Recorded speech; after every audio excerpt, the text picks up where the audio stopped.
the Las Vegas Raiders, a team with a lot of needs.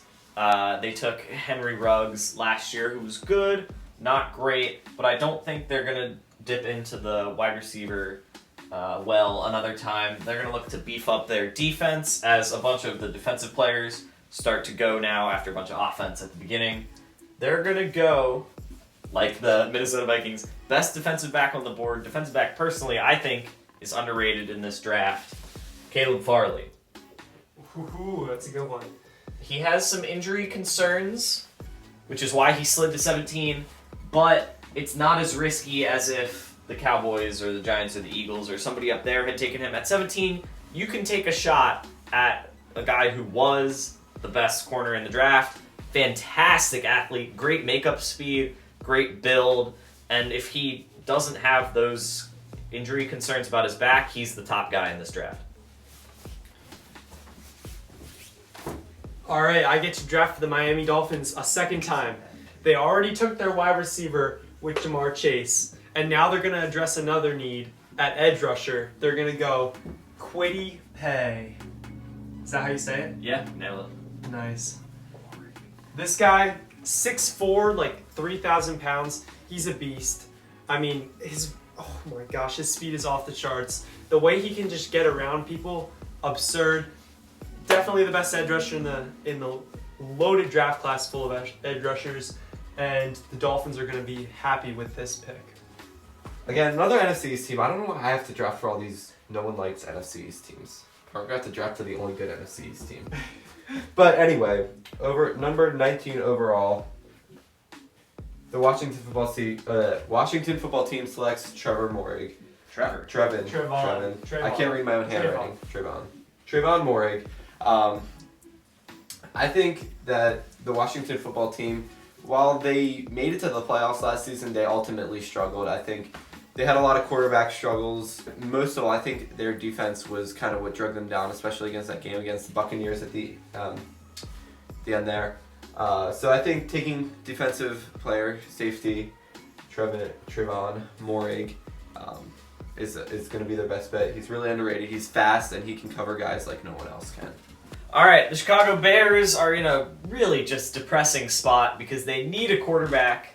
They have Andy Dalton, but they can't go up to get one because 20 is just too far for them to jump. They're in a really just tough spot. But if they're gonna roll with Andy Dalton, they're gonna need to give him weapons. And so they're going to get him a great number 2 wide receiver to pair with Allen Robinson. Rashad Bateman. Minnesota, he's a big guy. He's actually pretty similar to Allen Robinson. He's one of the few big wide receivers in this draft. Most of them are smaller, quicker slot guys. Next up, we got the Indianapolis Colts.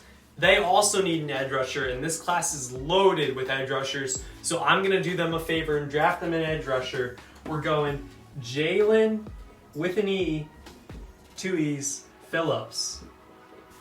Beast player. I mean, 6'5", 266, absolutely destroys people that are trying to defend him. I mean, if we're being honest here, his foot quickness is off the charts. I mean, the way that he just swerves people, his bull rushing ability, remarkable. So, there you go, Jalen Phillips, Indianapolis Colts. 22 overall, the Titans will select.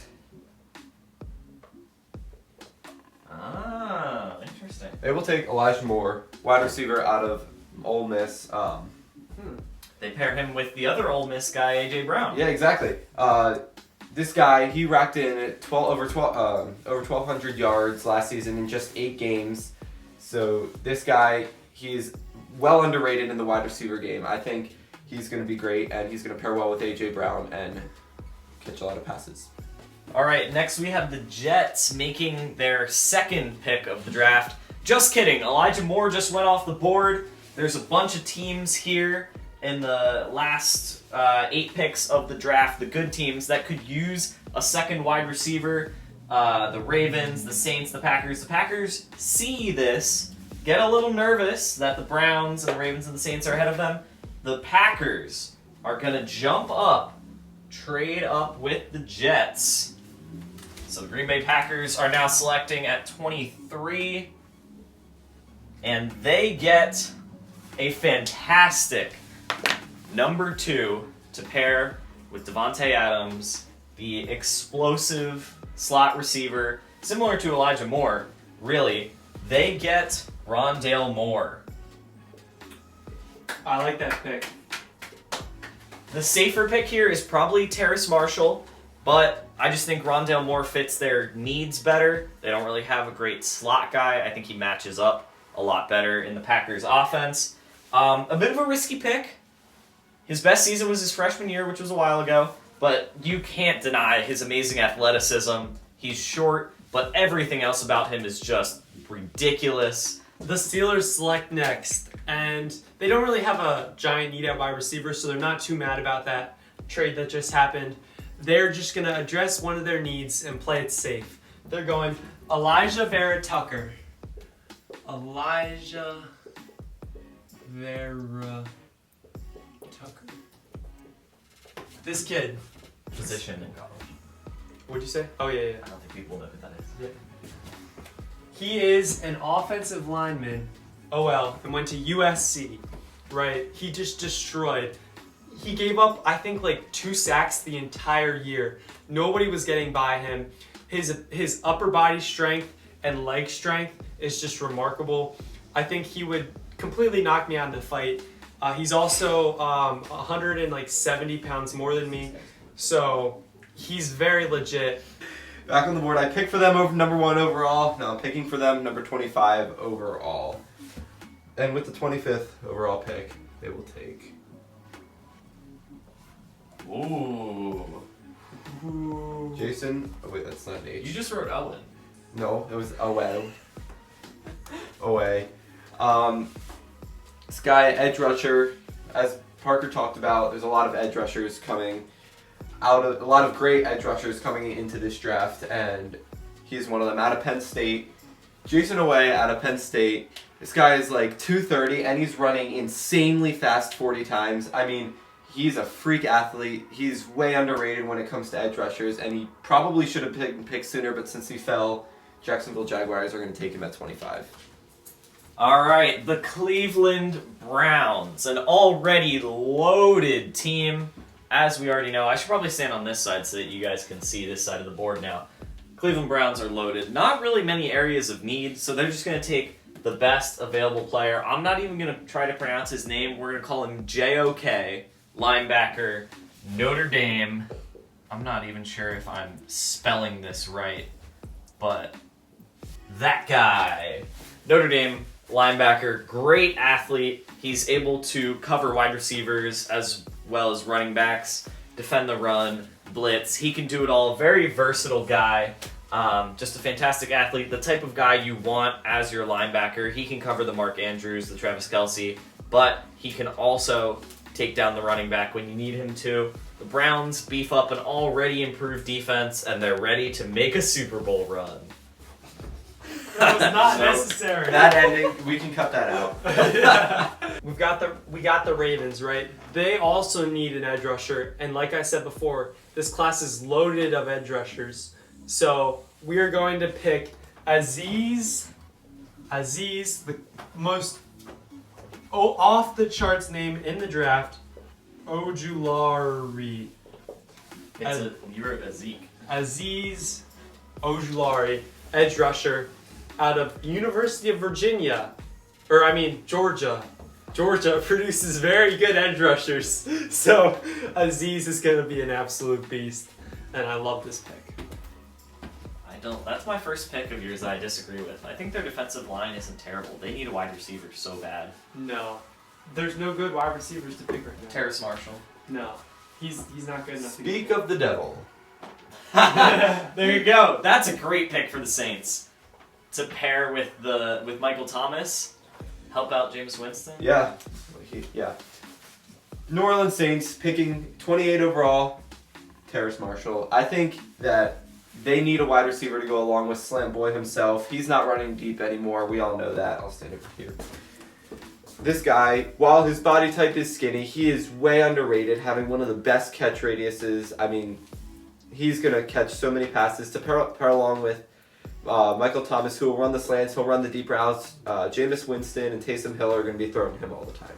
So the Jets traded back with the Packers. They picked up some extra picks. They've already got Zach Wilson. That was really what they cared about. And now they're just trying to build their team around him. So they're going to get him a weapon.